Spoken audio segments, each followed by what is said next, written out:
እስኪ ጥያቄ ልጠይቅህ። ነፍስህ አይሆንም እያለች ስትጮህ አፍህ ግን እሺ ብሎ ያውቃል? ለሁሉም ሰው መልካም የሆንክ ነገር ግን የውስጥ ሰላም አጥተህ ታውቃለህ? አይ ማለት ስለከበደ ብቻ የማትፈልገውን ስራ ሰርተህ ወይም የማይመች ቦታ ተገኝተህ ታውቃለህ? ብዙዎቻችን ደግ ሰው መባልን እንደ ትልቅ ስኬት እናየዋለን። ነገር ግን ከመጠን ያለፈ ደግነት ራሳችንን እንድንረሳ፣ በሌሎች እንድንበዘበዝና የውስጥ ቁጣ እንዲገነባብን እንደሚያደርግ ታውቃለህ? አይሆንም ለማለት አለመቻልህ ደግነት ሳይሆን የአእምሮ ጤናህን፣ ስራንና ግንኙነትን እየገደለ ያለ የህልውና መከላከያ ዘዴ ቢሆንስ? ከመዋለ ሕፃናት ጀምሮ ደግ መሆን የመጨረሻው ትልቅ ግብ እንደሆነ ተምረናል። ነገር ግን ይህ ደግነት በእውነቱ ጭምብል ቢሆንስ? አንድ እውነተኛ ክስተት ልንገርህ። በአንድ መስሪያ ቤት ውስጥ በደግነቷ የምትታወቅ ሀና የምትባል ሴት ነበረች። ለማንም ሰው አይሆንም አትልም። የሥራ ባልደረባ ቢዘገይ የእሱ ሪፖርት ትጨርሳለች። የሥራ ባልደረባ የእሷን እርዳታ ሲጠይቅ እስከ ምሽት ቆይታ ታግዛለች። የራሷ ስራ እየተቆለለባት የሌሎችን ስራ ትሰራለች። ለሁሉም ፈገግ ትላለች። ምሳ ሲበላ ሂሳቡን ቀድማ ትከፍላለች እና ሰዎች የሚያለቅሱበት ትከሻ ሲፈልጉ መጀመሪያ የሚደውሉላት ለእሷ ነው። ሁሉም ሰው ሀናን ይወዷታል። ያ ደግነቷ ለጓደኝነት ድልድይ የሚሆን መስሏት ነበር። ነገር ግን አልሆነም። ባልደረቦቿ የእነሱን ትርፍ ስራ መስራት የምትወድ ይመስላቸው ጀመር። ማመስገን አቆሙ። እንደ ግዴታዋም አድርገው ማየት ጀመሩ። ቀስ በቀስ ሀና በውስጧ በጣም እየተናደደች መምጣት ጀመረች። መቆጣትና ባልደረቦቿን መጥላት ጀመረች። ነገር ግን ደግ ተብላ ስለምታወቅ ስሜቷ መግለጽ አልቻለችም። በመጨረሻም አንድ ቀን አንድ ባልደረቧ በጣም ትንሽ ነገር ስቴፕለር እንድትሰጠው ጠየቃት። ይቺ ጥያቄ የሀናን ትዕግስት ጨረሰችው። አይሆንም በማለት ፋንታ ከፍተኛ ቁጣና ለቅሶ ውስጥ ገባች። ባልደረቦቿ በጣም ደነገጡ። ቁጣዋ ያለምንም ምክንያት በድንገት የመጣ ስለመሰላቸው ጤነኛ አይደለችም እንዴ በማለት በማሽሟጠጥና ስሟን ማጥፋት ጀመሩ። ሀና ግን በጊዜው የራሷን ወሰን ባለማስመሯና ግልጽ ባለመሆኗ እንዲሁም ኖ ወይም አይሆንም ማለት ባለመቻሏ በመጨረሻ በውስጧ ያለው ቅሬታ ሲፈነዳ ክፉ ሆና ታየች። ደግነቷ ድልድይ አልገነባለትም። ይልቁን በመጨረሻ በእሷ ላይ የሚናድ የውስጥ ቁጣ ግንብ ሰራባት። አብዛኛው ሰው መልካምነትን ወይም ደግነትን ከቅንነት ወይም ከካይንድነስ ጋር አቀላቅሎ ይጠቀማቸዋል። ነገር ግን በሳይኮሎጂ ትርጉማቸው ሰማይና ምድር ነው። ምንም እንኳን ደግ መሆን እንደ ትልቅ በጎነት ቢታይም ደግነት የሁል ጊዜ ባህሪ ወይም ስሜትን መደበቂያ ጭንብል ሲሆን ከፍተኛ የሆነ ስነ ልቦናዊና ማህበራዊ ጉዳት አለው። በስነ ልቦና ጥናት ይህ ደግነት ወይም ናይስነስ እውነተኛ ከሆነው ቸርነት ወይም ቅንነት ይለያል። ቸርነት ወይም ቅንነት በራስ ተነሳሽነት ለሌሎች መልካም ማድረግ ሲሆን፣ ደግነት ግን ብዙ ጊዜ ግጭትን ለመሸሽ የሚደረግ የባህሪ ምላሽ ነው። ደግነት ለማህበራዊ ግንኙነት እንደ ቅባት ያገለግላል፣ ነገር ግን ለህይወት መሰረት መሆን አይችልም። በእውነት ውጤታማና የተከበርክ ለመሆን ደግነትን በታማኝነት ወይም ኢንቴግሪቲ መለወጥ አለብን። ይህም ማለት ነገሮች አስቸጋሪ በሚሆኑበት ጊዜ እንኳን እውነተኛና ጽኑ መሆን መቻል ማለት ነው። ዛሬ ሰውን ለማስደሰት ከመጠን በላይ የመባከንንና ለሁሉም ነገር እሺ የማለትን አባዜ መጋረጃውን እንገፈዋለን።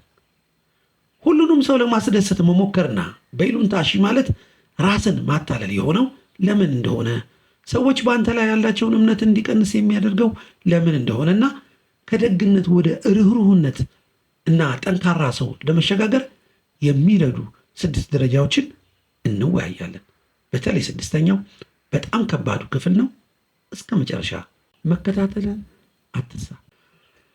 1ኛ፣ ከልክ ያለፈ ደግነትን አቁም። ሁልጊዜ ደግ ለመሆን መጣር እንደ ምንጣፍ መረገጥን ያስከትላል። ከመከበር ይልቅ መወደድን ስታስቀድም ሰዎች አንተን እንዴት መያዝ እንዳለባቸው የሚያሳየውን ወሰን ማበጀት ያቆማሉ። በውጤቱም አይሆንም ማለት እንደማትችል ስለሚያውቁ ለተላላኪ አድራጊዎችና ጉልበት በላሾች ወይም ማኒፑሌተርስ ቀላል ሰለባ ትሆናለህ። በተጨማሪ ራስህን ውሳኔ የመወሰን አቅም ታጣለህ። በመጨረሻም በገዛ ህይወትህ እንደ እንግዳ የመሆን ስሜት ይሰማሃል። ደግ ነኝ ማለቱን አቁም። እውነትን እየደበኩ ነው በል። ስሜትን መጎዳቱን ለአንድ ሰው ባለመናገርህ ያ ሰው እንዲታረም ያለውን እድልና ግንኙነቱ ሊኖረው የሚችለውን ግልጽነት እየነጠቀው እንደሆነ እወቅ። ደግነት ወይም ናይስነስ ለራስና ለሌሎች ታማኝ እንዳትሆን የሚያደርግ ጭንብል ሊሆን እንደሚችል መገንዘብ ትልቅ የለውጥ እርምጃ ነው። ከታማኝነት ይልቅ ደግ ለመምሰል ቅድሚያ ስንሰጥ የሰዎችን ፍላጎት ብቻ ወደ ማርካት ውስጥ እንገባለን። ይህም የማንነት መጥፋት ወይም ራስን ታማኝ አለመሆን መገለጫ ነው። ደግነትህ ለራስህ ያለን ታማኝነት እያሳጣ መሆኑን ለማወቅ በውስጥ የሚፈጠሩን ቅሬታ ወይም ምሬት ልብ ብለህ ተከታተል። ለአንድ ጥያቄ እሺ ካልክ በኋላ በውስጥ የመመረር፣ የመቆጣት ወይም የመሰልቸት ስሜት የሚሰማ ከሆነ በእውነት እየረዳ ሳይሆን በፍርሃት ምክንያት ትዕዛዝ እየተቀበልክ ነው። ይህም ዘላቂ እውነትን ከመፈለግ ይልቅ ጊዜያዊና የሰላምን የመምረጥ ማለትም ግጭትን የመሸሽ ልማድ ያመጣል። አንድ ሰው ሲበድልህ ዝም ብለህ ልታልፍ፣ አልፎ ተርፎም በፊቱ እየተስማማ በጀርባው ግን ልታማው ትችላለህ። ከሰው ጋር ስምም ለመሆን ስትል ብቻ ሀሳብህንና እሴትን የምትቀይር ከሆነ ራስህን ለማስደሰት ስትል ዋና ማንነትህን እያጣ መሆኑን የሚያሳይ ግልጽ ምልክት ነው።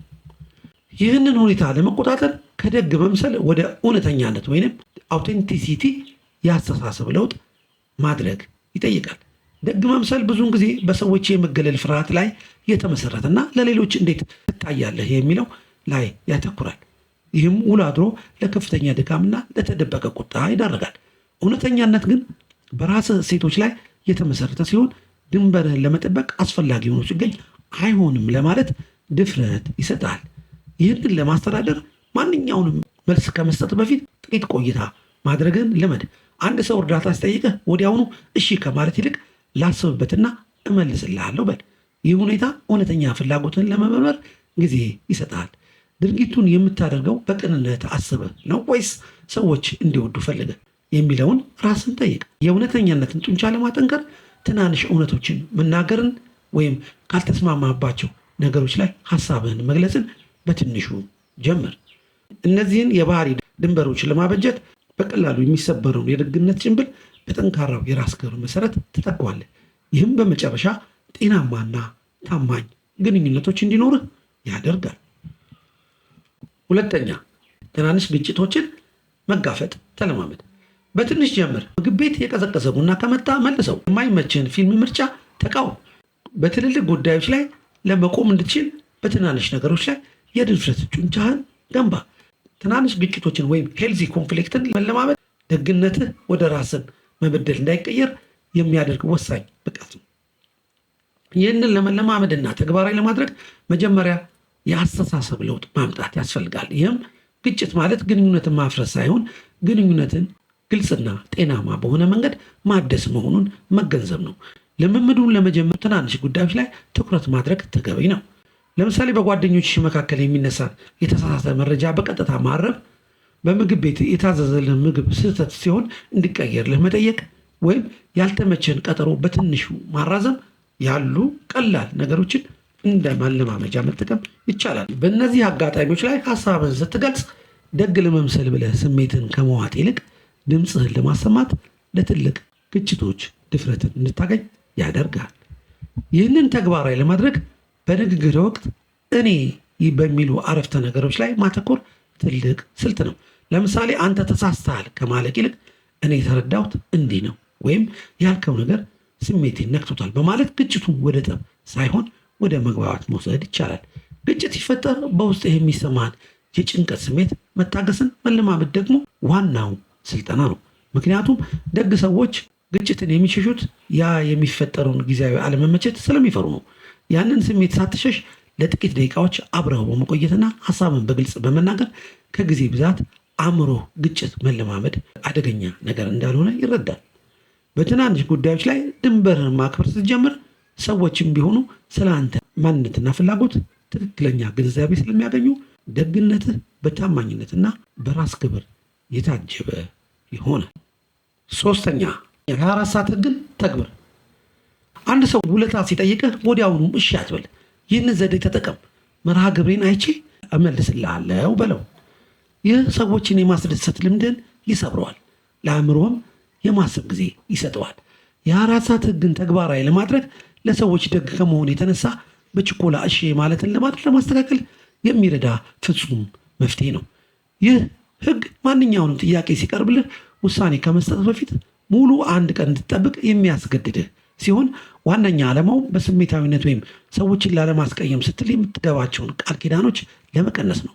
ይህንን ለመተግበር መጀመሪያ ማድረግ ያለብህ ማንኛውም ጥያቄ ሲቀርብልህ የምትሰጠውን አውቶማቲክ ምላሽ መቀየር ነው። ይኸውም እሺ ከማለት ይልቅ የምሰጠውን ውሳኔ በጥንቃቄ ማሰብ ስለመፈልግ በ24 ሰዓት ውስጥ እመልስልሃለሁ የሚል ዝግጁ የሆነ አረፍተ ነገር መያዝን ይጠይቃል።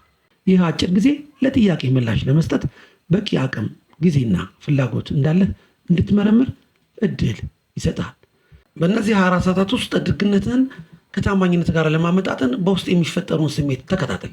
ጥያቄውን ለመቀበል ስታስብ የጭንቀት ወይም የመገደድ ስሜት የሚሰማህ ከሆነ ፍላጎትህን ለመርዳት ሳይሆን ተቀባይነት ለማግኘት መሆኑን የሚያሳይ ምልክት ነው።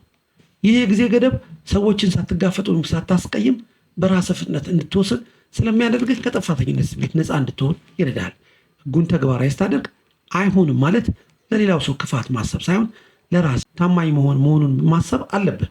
ውሎ አድሮ ይህ ልምምድ ሰዎች ለጊዜና ለድንበርህ እውቅና እንዲሰጡ ስለሚያደርጋቸው በጥድፊያና ባልተፈለገ ደግነት የሚመጡ ቅሬታዎችን አስወግደህ እውነተኛና ጤናማ ግንኙነት እንድትገነባ ይረዳሃል።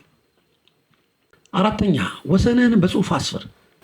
ከእንግዲህ የማትታገሳቸው ነገሮች ምንድን ናቸው? ከስራ ሰዓት ውጪ የሚላኩ ኢሜሎችን ወይስ ስለ ራሱ ብቻ የሚያወራ ጓደኛን? እነዚህን ጻፋቸው። ወሰን ወይም ባውንደሪ ሰዎችን ማገጃ ግድብ ሳይሆን አንተን መጠበቂያ በር ነው። ወሰንህን በጽሑፍ ማስፈር ለሰዎች ደግ ከመሆን የተነሳ የሚመጣውን የእሺ ባይነት ጫና ለመቀነስና ለራስህ ታማኝ ለመሆን የምትጠቀምበት እጅግ ጠንካራ መሳሪያ ነው።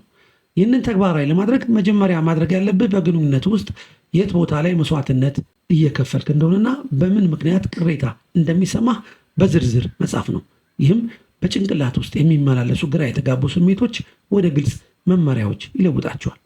ለምሳሌ ከምሽቱ 3 ሰዓት በኋላ ለስራ ስልክ አልመልስም ወይም ቅዳሜና እሁድ የራሴ የግል ጊዜ ነው የሚሉትን ነጥቦች በግል ማስታወሻ ላይ ስታሰፍር ደግነት ወሰን እንዲኖረውና ለማንነት ዋጋ እንድትሰጥ ያደርጋል። በጽሑፍ የሰፈሩ ወሰኖች በውስጥ የሚፈጠረውን የጥፋተኝነት ስሜት ለመቋቋም ይረዳዋል። ምክንያቱም ለሰዎች አይሆንም ስትል የከለከልካቸው እነሱን ሳይሆን በጽሑፍ ያሰፈርከውንና ለራስህ የገባውን ቃል ማክበር መሆኑን እንድታስታውስ ያደርጋል። ይህንን ለመተግበር ደግሞ ያሰፈርካቸውን ወሰኖች ለሌሎች ሰዎች በጽሑፍ በመልእክት ወይም በቴሌግራም ማጋራት ትልቅ ፋይዳ አለው። ሰዎች በአካል ሲጠይቁ ደግነት ተገፋፍቶ ወሰን እንዳታፈርስ በጽሑፍ ያስቀመጥከው መመሪያ እንደ መከላከያ ሆኖ ያገለግላል። ለምሳሌ ለጥያቄዎች ምላሽ ስትሰጥ የራሴን ጤንነትና ዓላማ ለመጠበቅ ስል በዚህ ሰዓት ለጉዳዮቹ ምላሽ እንደማልሰጥ ወስኛለሁ የሚል መልእክት አስቀድመ ማዘጋጀት ትችላለህ። ይህ ልምምድ ደግነትን ወደ ግልጽነት በመለወጥ ሰዎች ለአንተ ያላቸውን አክብሮት እንዲጨምር ያደርጋል። ወሰኖችን በጽሑፍ ማስፈርህ በስሜት መገፋፋትህን ይቀንሳል።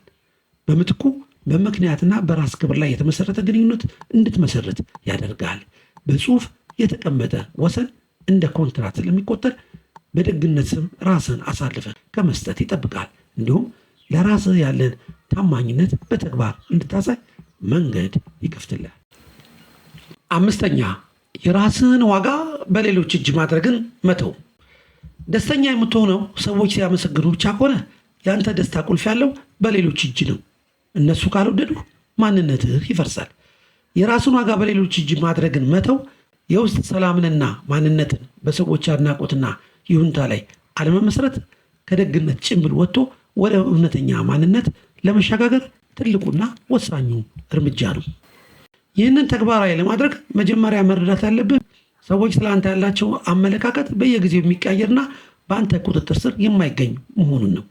ደግ በመሆን ብቻ ሰዎች ሁሉ እንዲወዱና ዋጋ እንዲሰጡ ስትጠብቅ ሳታውቀው የህይወትን ቁልፍ ለሌሎች አሳልፈህ እየሰጠ ነው። ስለዚህ ይህንን ልምድ ለመተው የራሴ ዋጋ የሚወሰነው በእኔ ሴቶችና ለራሴ ባላኝ ታማኝነት እንጂ ሰዎች ለእኔ ባላቸው አመለካከት አይደለም የሚለውን እውነት በየቀኑ ለራስህ መንገር ተለማመድ። ይህንን በተግባር ለመዋል የማረጋገጫ ጾም ወይም ቫሊዴሽን ፋስቲንግ ማካሄድ ትልቅ ስልጣኔ ነው። ይህም ማለት አንድን መልካም ነገር ስታደርግ ለማንም ሳትናገር ወይም ምስጋና ሳትጠብቅ በሚስጥር ማድረግን መለማመድ ነው። ሰዎች ባላመሰገኑ ወይም ደግነትን ባላዩልህ ጊዜ የሚሰማህን የባዶነት ስሜት መታገስ ስትችል ቀስ በቀስ ዋጋህን ከሰዎች እጅ እያወጣ ወደ ራስህ ትመልሳለህ። እንዲሁም ሰዎች ሲተቹህ ወይም ሳይስማሙ ሲቀሩ የሚሰማህን የፍርሃት ስሜት እንደ መለማመጃ ተጠቀምበት። ሰው ቢቀየመኝም እኔ ግን ለራሴ ታማኝ ነኝ የሚለውን አቋም በውስጥ ሲሰርጽ በሰዎች አስተያየት የመናወጥ ባህሪ እየቀነሰ ይሄዳል። ይህንን ሂደት ለማስተዳደር በየቀኑ የምትደርጋቸውን ነገሮች ሰዎች ምን ይሉኛል በሚል ሳይሆን ይህ ተግባር ለእኔ እሴትና ለዓላማዬ ይስማማል በሚል መምራት ጀምር። በጽሁፍ ያሰፈርካቸውን ወሰኖችን ስታከብርና ለራስህ ያለ ግምት በሰዎች ጭብጨባ ላይ እንዳይቆም ስታደርግ እውነተኛ ነፃነት ይሰማሃል። የራስህን ዋጋ በራስህ እጅ ስታደርግ ደግነትህ ከፍርሃት የመነጭ ሳይሆን ካለህ እውነትና ጥንካሬ የሚመነጭ ይሆናል። ይህም ሰዎች በአንተ ላይ ያላቸውን እምነት ከመጨመሩም በላይ አንተን በራስህ የምትተማመንና በማንም የማይደፈር ውስጣዊ ጥንካሬ ያለው ሰው እንድትሆን ያደርግሃል። 6ኛ መጥፎ ሰው መባልን ተቀበል። ይህ በጣም ከባዱ ክፍል ነው። ወሰን ማበጀት ስትጀምር በአንተ ድክመት ሲጠቀሙ የነበሩ ሰዎች ክፉ፣ ራስ ወዳድ ወይም ተቀይረሃል ይሉሃል። ይበሉ። የእነሱ አለመመቸት የአንተ ኃላፊነት አይደለም። መጥፎ ሰው መባልን መቀበል ማለት በእውነት ክፉ መሆን ማለት ሳይሆን በሌሎች ሰዎች እይታ ውስጥ መጥፎ ተብሎ ለመፈረጅ ፈቃደኛ መሆን ማለት ነው። ይህም ከልክ ያለፈ ደግነት የሚያመጣብህን ጫና ለመቋቋም የሚረዳህ ወሳኝ የአእምሮ ዝግጅት ነው። ይህንን ተግባራዊ ለማድረግ መጀመሪያ መረዳት ያለብህ ጥሩ ሰው ለመባል የምታደርገውን ጥረት አብዛኛው ጊዜ ራስን እንድትዋሽና ለሌሎች ሰዎች ፍላጎት ባሪያ እንድትሆን እንደሚያደርግህ ነው። መጥፎ ተብሎ የመፈረጅ ፍርሃትን ለማስተዳደር ለራስህ የምትሰጠውን ትርጉም መቀየር አለብህ። ይኸውም የአንድ ሰው ያልተገባ ጥያቄ ውድቅ ስታደርግ ያ ሰው መጥፎ ወይም ራስ ወዳድ ሊልህ እንደሚችል አስቀድመህ አምነህ መቀበልን ይጠይቃል። ይህንን ስታደርግ የሰዎች ትችት ወይም ጥላቻ አንተን የመጉዳት ኃይል ያጣል። ምክንያቱም የአንተ ታማኝነት ለራስህ እውነት እንጂ ለሌሎች ስለ አንተ ለሚኖራቸው ምስል ስላልሆነ ነው። ይህንን ለመለማመድ በትንሽ ጉዳዮች ላይ በሰዎች አይን መጥፎ ለመምሰል ድፍረት ማሳየት ይገባል። ለምሳሌ ያላመንክበትን ሀሳብ አልቀበልም ስትል ወይም ያላቅምህ ሌላውን ሰው እንድትረዳ የቀረበልን ጥያቄ አልችልም ስትል ሌላው ሰው ሊከፋ እንደሚችል ያወቅ በውሳኔ መጽናት ነው። መጥፎ ሰው መባልን መቀበል ማለት የሰዎችን ይሁንታ የመፈለግ ሱስን ማቆም ማለት ነው። ይህም በደግነት ስም የሚመጣብህን ጭንቀትና የውስጥ ቁጣ ያስታግስልሃል። ይህንን ስልት ስትጠቀም ደግነት በምርጫ ላይ የተመሰረተ እንጂ ግዴታ ስላልሆነ ለምትወዳቸው ሰዎች የምትሰጠው ፍቅርና እርዳታ ጥራቱ ይጨምራል፣ እንዲሁም እውነተኛ ይሆናል። በመጨረሻም መጥፎ ሰው መባልን መቀበል ከውሸት ደግነት ነፃ ያወጣል። በምትኩም በሰዎች ፍላጎት የማይናወጥ ጠንካራና ለራሱ ታማኝ የሆነ ማንነት እንድትገነባ ኃይል ይሰጣል። እንግዲህ ወዳጄ፣ ዓለም ተጨማሪ ደግ ሰዎችን አትፈልግም። ዓለም የምትፈልገው የተሟላ ማንነት ያላቸውን ሰዎች ነው። ታላቅ ርኅራኄ የሚያሳዩ ግን ደግሞ አይሆንም፣ አቁም እና ይህ ትክክል አይደለም ማለት የሚችሉ ሰዎችን ትፈልጋለች። ደግ መሆንህን ስታቆም አንዳንድ ጓደኞችን ልታጣ ትችላለህ፣ ነገር ግን ራስህን ታገኛለህ። አብረውህ የሚቀሩት ጓደኞች ደግሞ ትወናህን ሳይሆን እውነተኛ ማንነትን የሚያውቁት ይሆናሉ። አሁን ለራስህ አንድ ውለታ አድርግ። አሁን ያለህበትን ህይወት ተመልከት። ማን ላይ ነው ቁጭት ያደረብህ? ያ ቁጭት ወሰን ማበጀት ያለብህ የት ጋር እንደሆነ የሚያሳይህ ካርታ ነውና በዚህ ሳምንት ለአንድ ነገር አይሆንም ለማለት ቃል ገባ። አስታውስ፣ ጥሩ ሰው ለመሆን የግድ ደግ መሆን አያስፈልግም። ይልቁንም እውነተኛ ሁን። ይህ ቪዲዮ ጠቃሚ ሆኖ ካገኘው ሰብስክራይብ አድርግና የደውል ምልክቷን ተጫን። በሚቀጥለው ቪዲዮ እስክንገናኝ መልካም ቀን ይሁን።